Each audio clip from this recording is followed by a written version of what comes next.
حضرت عبداللہ بن عباس رضی اللہ عنہما ام المومنین حضرت میمونہ رضی اللہ عنہا سے روایت کرتے ہیں کہ نبی صلی اللہ علیہ وآلہ وسلم حضرت میمونہ رضی اللہ عنہا کی آزاد کردہ لونڈی کی ایک مری ہوئی بکری کے پاس سے گزرے جو انہیں یعنی آزاد کردہ لونڈی کو صدقے میں ملی تھی۔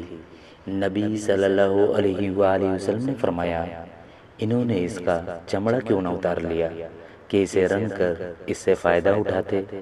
حاضرین نے عرض کیا، اے اللہ کے رسول، وہ تو مردار ہے۔ آپ صلی اللہ علیہ وآلہ وسلم نے فرمایا، اسے صرف کھانا حرام ہے۔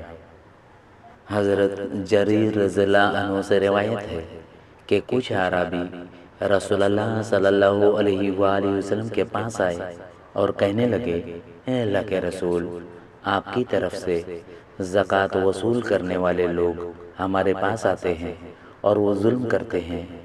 آپ صلی اللہ علیہ وآلہ وسلم نے فرمایا، صدقہ وصول کرنے والوں کو راضی کرو۔ انہوں نے کہا، اگرچہ وہ ظلم کرے۔ آپ صلی اللہ علیہ وآلہ وسلم نے فرمایا، صدقہ وصول کرنے والوں کو راضی کرو۔ وہ پھر کہنے لگے، اگرچہ وہ ظلم کرے۔ آپ صلی اللہ علیہ وآلہ وسلم نے فرمایا، صدقہ وصول کرنے والوں کو راضی کرو۔ حضرت جریر رضی اللہ عنہ نے کہا، جب سے میں نے رسول اللہ صلی اللہ علیہ وآلہ وسلم سے یہ بات سنی تو میرے پاس سے کوئی صدقہ وصول کرنے والا شخص ناراض ہو کر نہیں گیا بلکہ خوش خوش گیا۔